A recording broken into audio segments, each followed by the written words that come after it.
Vous écoutez France Culture.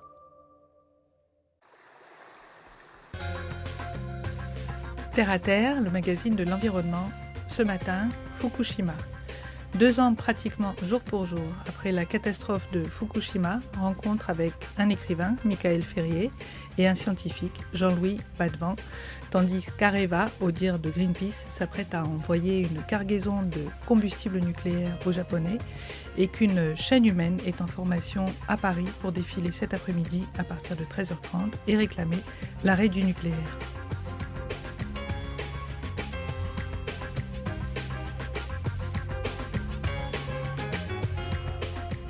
Jean-Louis Badevant, vous avez été normalien, vous avez enseigné à Polytechnique pendant 35 ans, l'école Polytechnique, vous étiez professeur de physique quantique. Oui. Vous avez laissé des souvenirs impérissables sur cette question. Et puis vous vous êtes évidemment occupé de nucléaire, et puis... J'ai créé un enseignement d'énergie nucléaire à l'école Polytechnique en 1994. Et j'ai créé en même temps un enseignement tout à fait optionnel qui devait avoir 5-6 élèves, qui s'appelait énergie-environnement. Et maintenant, c'est la coqueluche d'une grande partie des polytechniciens. Alors, ça, c'est le côté nucléaire. Mais évidemment, la mécanique quantique, c'est ma passion. C'est là où, avec mes élèves, j'ai développé le bonheur de ma vie, si vous voulez, de leur parler de ça. Et on était très copains. Alors, sur le plan de l'énergie nucléaire, j'étais très ami avec Georges Charpak. Et j'étais tout à fait proche de ses points de vue. Et le 12 mars 2011... mon éditeur me téléphone le lendemain de Fukushima. Il me téléphone, il me dit « Est-ce que tu peux m'écrire en un mois un livre sur Fukushima ?» Je lui ai dit « Tu te moques de moi ?» Bon, ma vanité l'a emporté. Le livre est paru, tenez-vous bien, le 13 mai, c'est-à-dire 2 mois plus tard. Et c'est 1 mois pour moi, 1 mois pour l'éditeur. Et il voulait faire un coup éditorial. Et manque de bol, DSK a fait des sottises à New York le 14 mai. N'empêche que le bouquin, qui était mauvais parce que je l'ai écrit trop vite, s'est vendu comme des petits pains. Enfin, il est parti tout très vite, si bien que j'ai pu en faire une seconde édition qui m'a demandé un travail considérable parce que je voulais savoir. Je travaillais comme un fou là-dessus, avec la presse et la littérature asiatique, en anglais, tout ça. J'ai appris énormément de choses. C'est pas un problème de physique, c'est un problème d'ingénierie, de politique. Et brusquement, au mois de juillet 2011, j'ai viré Moketchi. Je me suis dit, mais on est complètement fou parce que nos réacteurs sont très, très, très dangereux. Et ce qui est arrivé à Fukushima, ça peut arriver demain chez nous. Vous venez de me donner la réponse à la question que je n'ai pas eu le temps de vous poser, Jean-Louis Badevant. Ce livre qui a failli être englouti par d'autres affaires, oui, voilà, s'intitulait « Maîtriser le nucléaire » et le sous-titre c'était « Que peut-on penser et que peut-on faire après Fukushima ?»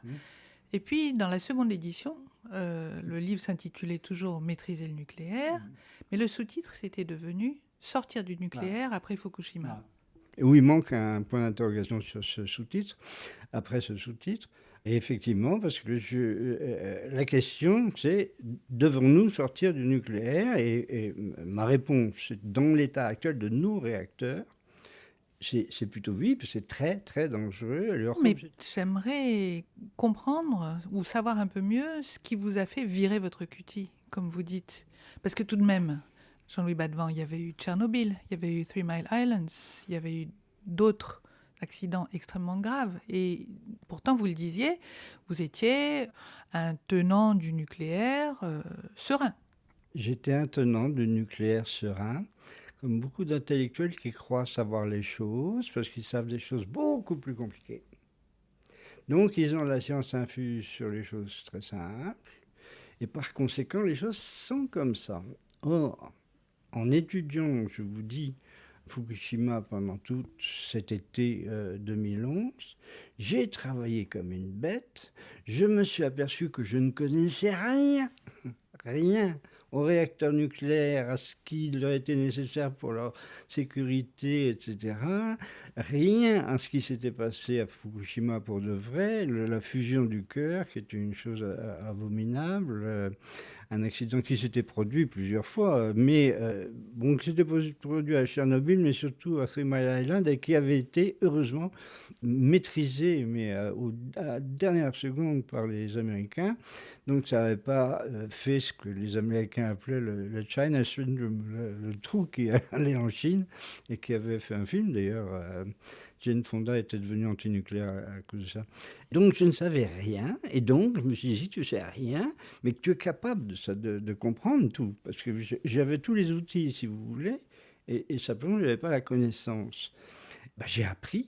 Et j'ai appris et avec les faits, et je vous dis, alors là, la presse asiatique a été d'une aide considérable. C'est des gens très, très, très ouverts et qui se disent les choses, qui n'hésitent pas.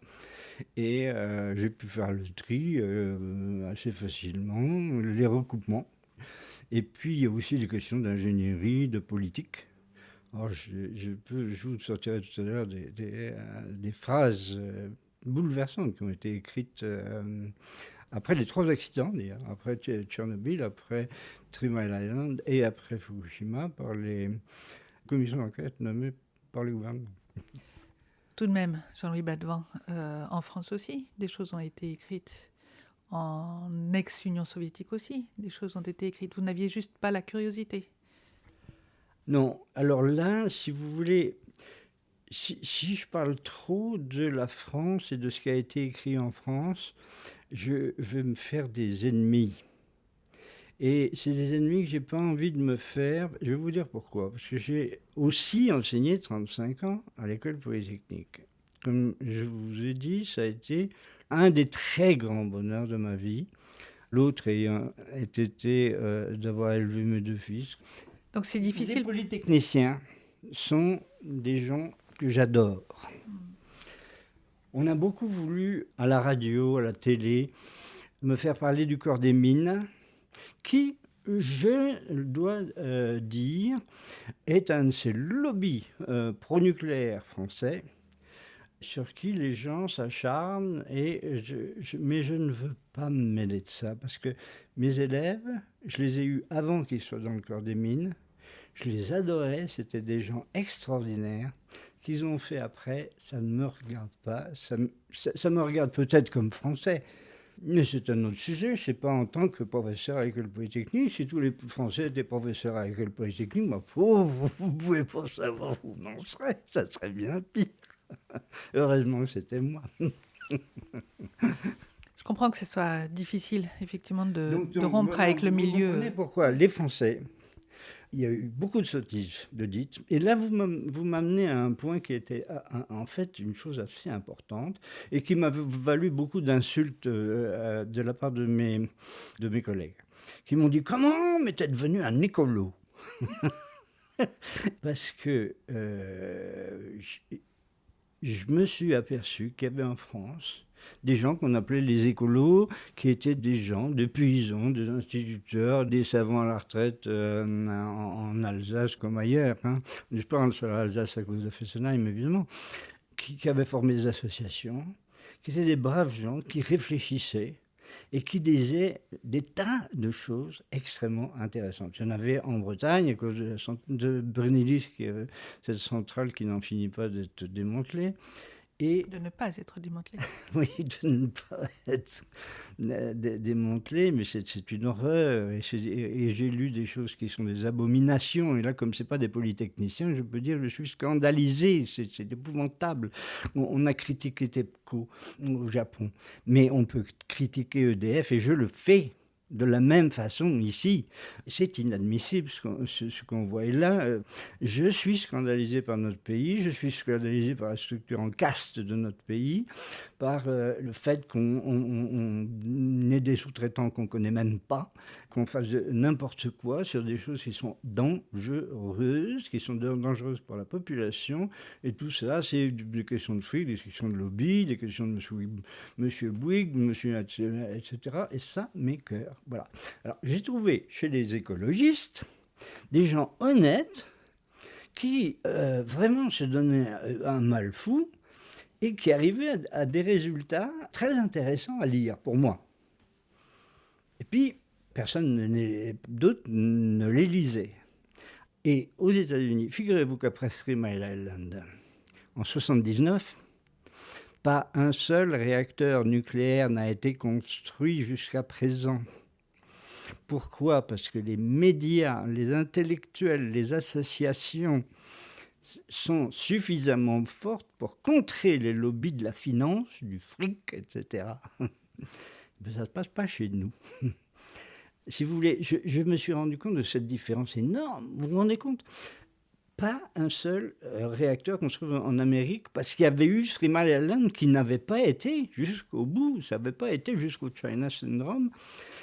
On parle de Tchernobyl, mais personne n'a fait la remarque que depuis Tchernobyl, il n'y a pas eu un seul accident en ex-URSS, alors qu'avant, il y en avait tant qu'on voulait. Tout ça pour vous dire que il y avait quand même quelque chose de révoltant. Pourquoi est-ce qu'aux États-Unis, pourquoi est-ce qu'Obama a renoncé au site de stockage du Yucca Mountain, qui était un truc épatant, hein, sous la pression des médias, des associations, etc. Mais après Tchernobyl, vous dites qu'il n'y a pas eu un seul accident. Pourquoi ? Parce que les Russes, qu'est-ce que vous voulez, ils sont pas idiots, ils sont bons, ils se sont mis, ils ont fait appel à d'autres ingénieurs et techniciens, par exemple français ou allemands, etc., pour vérifier toutes leurs centrales, vérifier les sottises, vérifier leurs entrepôts de matériaux radioactifs usagés, et qu'ils ont pris des mesures de sécurité. Mais alors, si je vous suis bien, Jean-Louis Badevant, on pourrait, à condition de prendre les précautions qui s'imposent, avoir un système nucléaire sécurisé. Absolument. Et je crois que, si vous voulez, la réponse à cette question, c'est que, premièrement, il y a un grand espoir dans l'EPR, si on le construit bien. Pour l'instant, ça n'a pas l'air d'être le cas. Non, et puis ça va coûter 3 fois plus cher, ou 5 fois plus cher que qui avait été prévu, c'est bien que ça va finir en catastrophe. Alors, il y a ça, et surtout, il y a les réacteurs de 4e génération, et donc 2 types. Alors, il y a des réacteurs, des surgénérateurs qui utilisent du plutonium et du sodium, et là, je suis absolument contre, c'est pour des raisons de sécurité que je pourrais vous expliquer si ça vous intéresse. Mais il y a ce qu'on appelle les réacteurs à sel fondu. Il y a un travail considérable fait sur les sels fondus. L'autre solution, c'est un truc extraordinaire, mais je ne sais pas si ça verra le jour, parce que ça coûtera très cher. C'est au lieu d'avoir de l'eau comme caloporteur, comme transmetteur de chaleur, on utilise du gaz, de l'hélium. Donc il y a un espoir là, dans la génération 4, de faire des réacteurs qui coûteront très cher, qui mettront longtemps à être installés, parce qu'il faut l'industrialisation, non seulement les prototypes, la R&D, etc. Il faut mettre beaucoup d'argent là-dedans. Est-ce que les industriels vont le faire ? Ils voulaient bien en 2000. Le forum, ils étaient tout enthousiastes, et puis en 2001, malheureusement, au mois de septembre, il s'est passé une chose telle que là, tout a été arrêté. Alors, si vous voulez, je vous dire, franchement, je crois que le nucléaire va redevenir une source d'énergie pour le monde, mais ça, c'est le 22e siècle. Si ce n'est tout de même, Jean-Louis Badevant, qu'on a un certain nombre d'urgences aujourd'hui, et qu'on peut peut-être pas s'offrir le luxe d'attendre 50 ou 60 ans des nouvelles technologies très coûteuses. D'accord.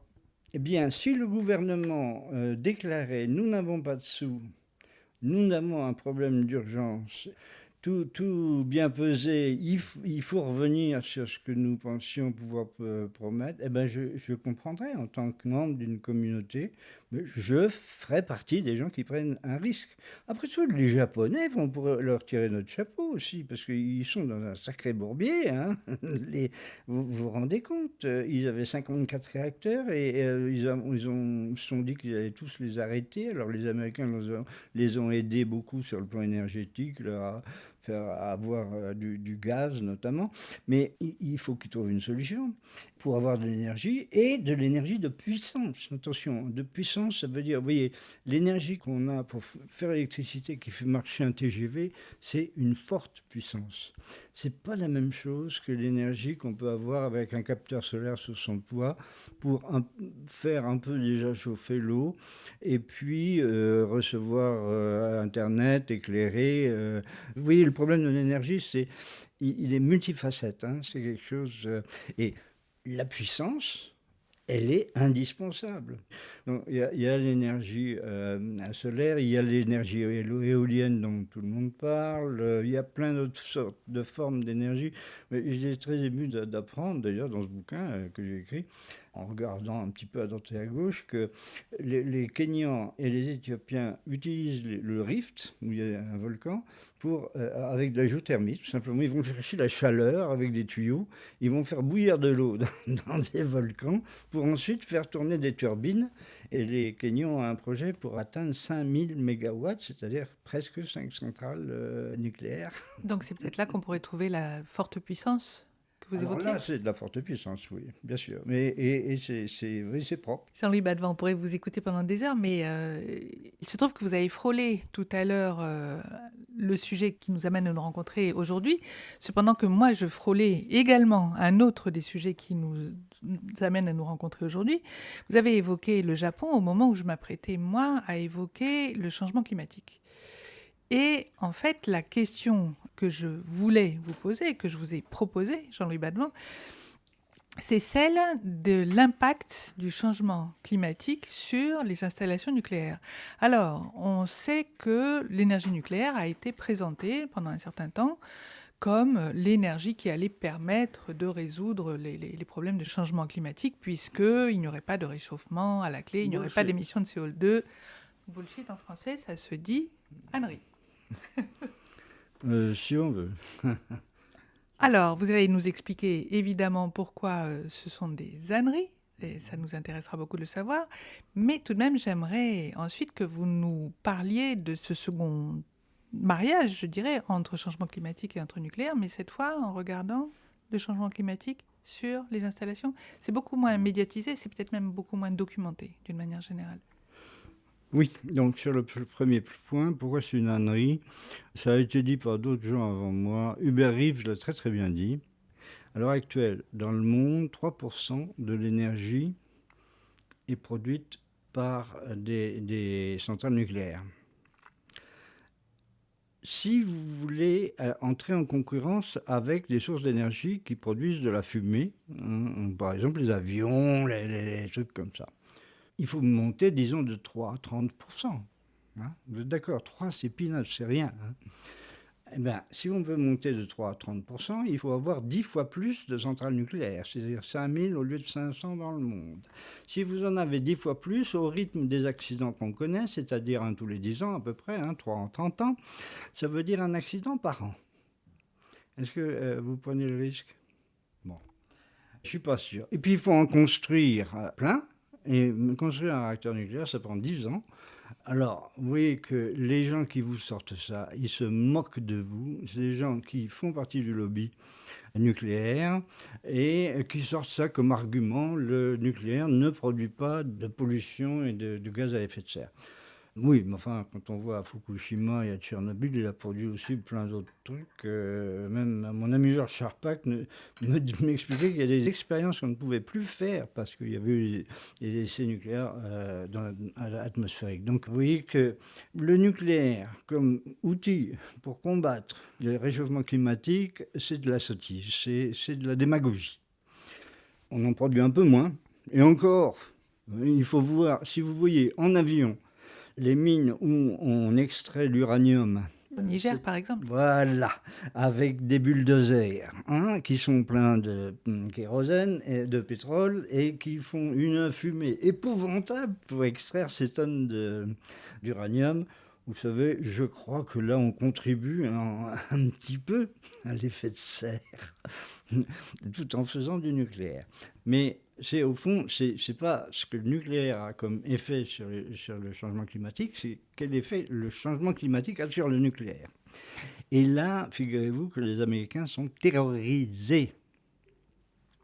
Ah, Parce que le nucléaire, une centrale nucléaire, c'est une centrale thermique, hein, c'est quelque chose qui donne de la chaleur. Avec de la chaleur nucléaire, au lieu que ce soit du charbon ou du pétrole ou du gaz qui brûle. Et ça, c'est un monsieur qui s'appelle Carnot, Sadi Carnot, fils de Lazare Carnot. vous allez nous parler du principe d'entropie? Du principe de Carnot, c'est-à-dire que pour produire de l'énergie noble, hein, à partir de la chaleur, il faut deux sources de chaleur, une source chaude et une source froide. Et nécessairement, on chauffe la source froide. Et c'est vrai pour la centrale à gaz, à charbon ou nucléaire. Alors, qu'est-ce qui est affolant pour les Américains? C'est que une centrale nucléaire, c'est un tout petit peu moins malléable et moins facile à gérer qu'une centrale où on fait brûler du charbon ou du gaz. Hein. Ça, on sait faire, on sait l'arrêter, on sait le faire brûler plus fort. Mais dans ces centrales nucléaires, on fait circuler une énergie, on produit une énergie considérable. Cette source froide, qui est soit une rivière, un lac, la mer. Et alors maintenant, j'en viens au point. Si vous avez une centrale nucléaire qui fait 1000 mégawatts électriques, elle a un certain rendement. Et le rendement, c'est la quantité d'énergie électrique par rapport à la quantité d'énergie thermique qui a été brûlée. Eh bien, je vous donne des chiffres. Une centrale nucléaire de 1000 mégawatts, qui est typiquement les centrales qu'on a en France, eh bien, elle a un rendement d'un tiers. Autrement dit, c'est une centrale qui brûle 3000 mégawatts de chaleur, qui vous en donne 1000 très gentiment sous forme d'électricité et qui en met 2000 dans la source froide. Alors, ça réchauffe la source froide. Autrement dit, de l'eau que vous avez fait entrer à, mettons, 25 degrés, elle va ressortir à 35. Et en disant qu'elle ressort et qu'elle fout le camp et qu'on la remplace par de l'eau à 25. Si par hasard, elle fait le tour, elle va remonter. Ça va monter. Mais où est-ce que ça s'arrête? Et le réacteur lui-même va être poussif, c'est-à-dire ça va être de plus en plus difficile de produire de l'énergie. À un moment donné, on va être obligé de l'arrêter à cause de la canicule parce qu'il n'y a pas assez d'eau et l'eau est trop chaude. Alors, vous comprenez, ça, je veux dire, c'est une... Je comprends très bien. Et puis, on n'a pas oublié les tuyaux d'arrosage pour essayer de rafraîchir les centrales lors de la canicule de 2003. Oui, absolument. Mais vous voyez, c'est des choses... Et vous connaissez aussi le fait que quand la température augmente et qu'on est en voiture et que c'est en été, on sait que le moteur, à un moment donné, le moteur va se mettre à chauffer, ce qui ne se produit pas l'hiver. Oui, parce que pour une voiture, la source froide, c'est l'air extérieur. Et si l'air extérieur est trop chaud, la voiture se met à chauffer. C'est-à-dire, pour avoir la même puissance de la voiture, il faut faire fonctionner le moteur de façon encore plus poussée. Et là, il vaut mieux se calmer.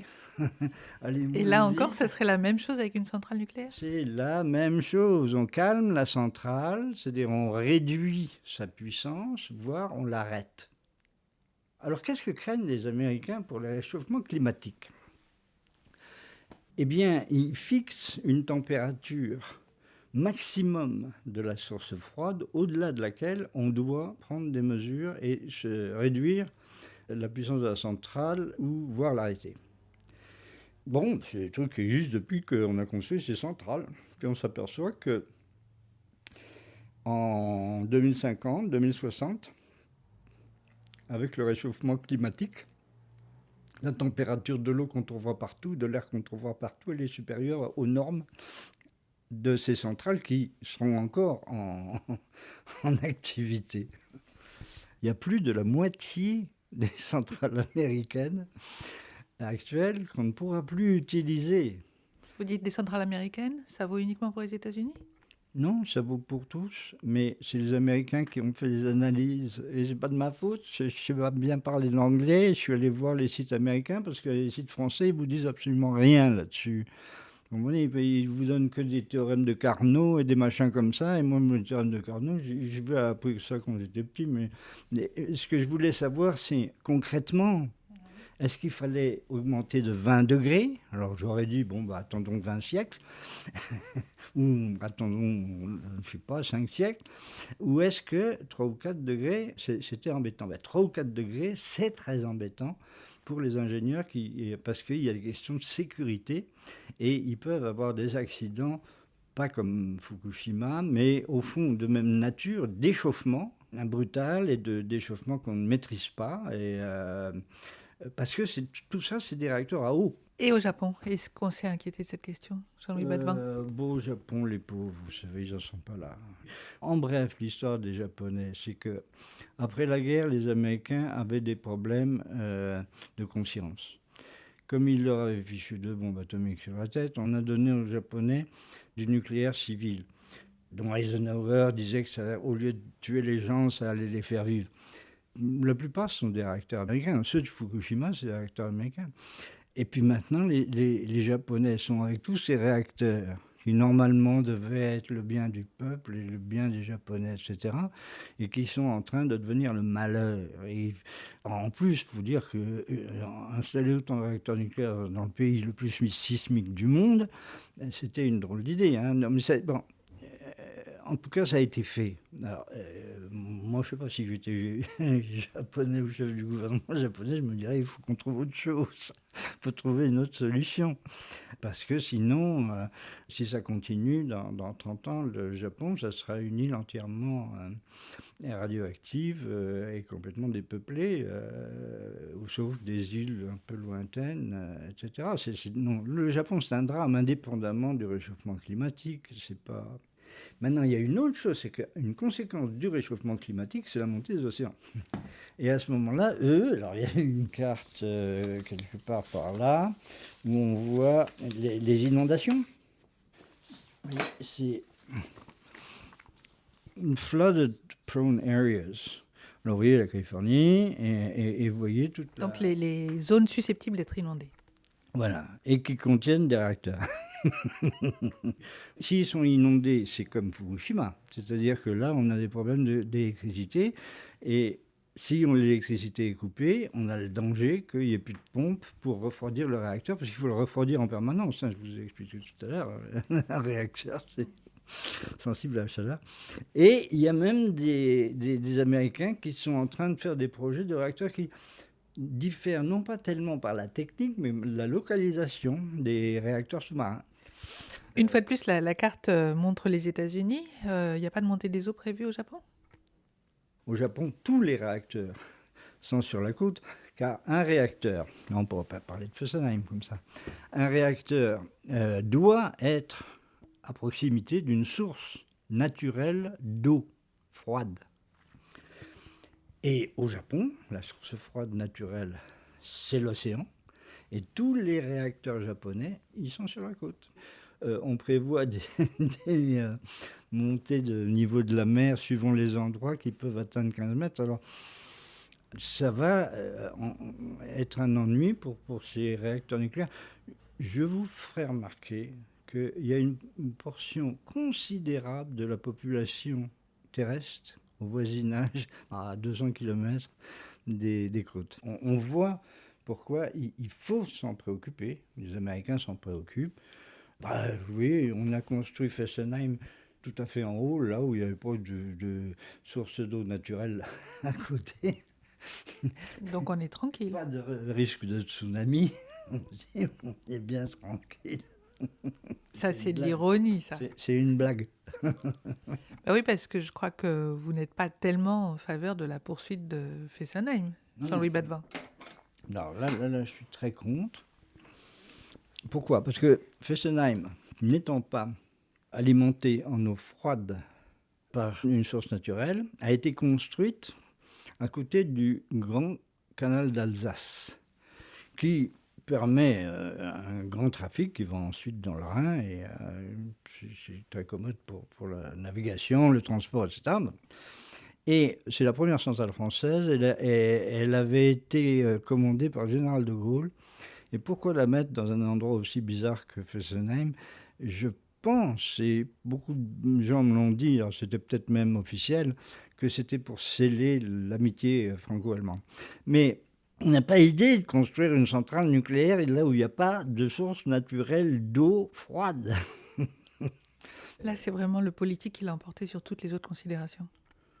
Oh, bah, c'est-à-dire que je pense que De Gaulle se foutait des sources froides, etc. Et ce qu'il voulait, il ne savait même pas. Bon. Et on a changé de technologie parce qu'il voulait mettre des centrales graphite gaz. Et finalement, comme il a été battu en 69 et Pompidou a changé, a mis une centrale, a mis deux centrales à eau sous pression, donc des centrales modernes. Mais le problème reste. Alors, en plus, qu'est-ce qui est terrifiant? C'est que, oui, on a parlé tout à l'heure des Fukushima qui, en cas de montée de la mer, ce qui s'est passé, avait été inondé. Mais la centrale de Fessenheim, ma pauvre, elle est à 11 mètres en dessous. J'aime bien votre regard effaré. Elle est à 11 mètres en dessous du niveau du canal d'Alsace. Si bien que s'il y a un trou, hein, s'il y a un mulot ou une taupe, il y a une mauvaise idée de faire un trou dans le bord du canal d'Alsace. Eh ben, l'eau va s'écouler et c'est très facile de calculer que ça va inonder tous les bâtiments jusqu'à mi-hauteur. Alors, bon, je raconte ça avec une petite rigolade, parce qu'un trou d'une taupe, ça ne va pas suffire. Mais imaginez qu'un avion tombe là-dessus, ou que ce soit un attentat terroriste, hein, à un moment donné, on parlait qu'à d'attentats terroristes, maintenant on parle plutôt de causes naturelles. Alors, c'est pas vraiment un tsunami, là, c'est simplement le fait qu'on abîme une berge du canal d'Alsace et paf, la centrale est sous l'eau. Ça, c'est assez affolant. Et alors, oui, il y a d'autres cas de figure, parce que, évidemment, comme c'est un canal, il y a une écluse en amont. Cette écluse en amont, elle retient de l'eau qui est à 12 mètres encore au-dessus. Si cette écluse, elle a un accident, ça fait ce qu'on appelle une vague scélérate, c'est-à-dire ces espèces de vagues effroyables. C'est un peu comme un tsunami à ce moment-là. Et qui va déferler dans ce canal d'Alsace, et ces 12 mètres ajoutés aux 11 mètres, vous voyez qu'on a un risque donc de déferlement. L'écluse en aval, on se dit, bon, ben, elle ne va pas nous emmerder. Bon, mais pensez-vous, si elle a un accident, l'écluse en aval, étant ouverte, va vider le canal, et puis il n'y aura plus de source froide. Alors, comment est-ce qu'on fera marcher? Alors, remarquez, Fessenheim, c'est la recordwoman des centrales au point de vue du temps d'arrêt depuis qu'elle a été faite. Hein.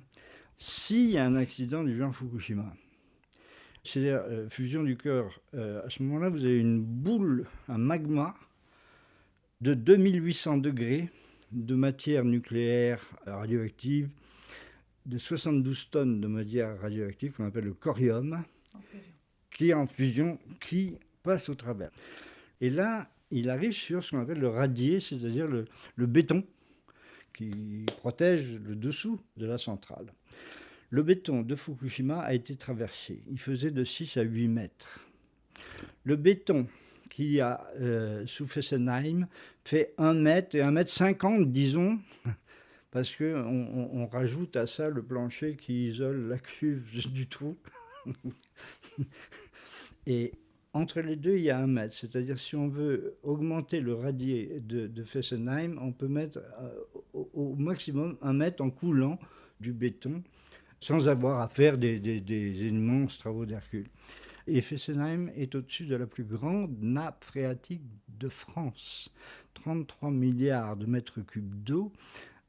Et donc, s'il y a du corium qui traverse le radier à Fessenheim, il va contaminer de façon radioactive la plus grande nappe phréatique de France et d'Allemagne. Dites-vous que l'eau, c'est notre bien le plus précieux. Si l'air est pollué, on peut mettre des masques, mais l'eau est indispensable à la vie. Si l'eau est polluée, la vie n'existe plus. On ne peut plus faire d'agriculture, on ne peut plus boire, etc. Et en plus, ce serait un drame effroyable pour l'Europe, parce que c'est le Rhin, la vallée du Rhin entre Bâle et Rotterdam, ça s'appelle la banane bleue de l'Europe, c'est la région la plus active, la plus peuplée, la plus industrielle de l'Europe. Et vous allez, s'il y a un accident là, vous allez rendre cette région, ce cœur de l'Europe, mort pendant 300 ans. Et l'autorité de sûreté nucléaire avait préconisé, après Fukushima, on s'est dit, tiens, on va regarder Fessenheim. Alors ils ont regardé cette histoire de radier, et puis ils se sont aperçus qu'il fallait une source froide, supplémentaire de secours. Eh ben, ma chère, vous savez ce qu'ils ont inventé? C'était de faire un trou dans la source froide naturelle de l'endroit, c'est-à-dire la grande nappe phréatique. Dans la grande nappe phréatique, on a fait un trou à côté des réacteurs avec des pompes pour alimenter les réacteurs au cas de besoin. Si bien que maintenant, ma chère, c'est très très intéressant parce qu'il n'y a même plus besoin de corium, de ce truc effroyable, de radier qui est transpercé et tout pour faire une catastrophe. Il y a un trou on le fait nous-mêmes là, et pour permettre aux matières radioactives de se déverser dans la nappe phréatique la plus grande de la France et de l'Allemagne. Je dis ça en rigolant, mais je suis complètement consterné par ces choses-là. Et vous comprenez que dans des circonstances comme ça, moi je me sois révolté.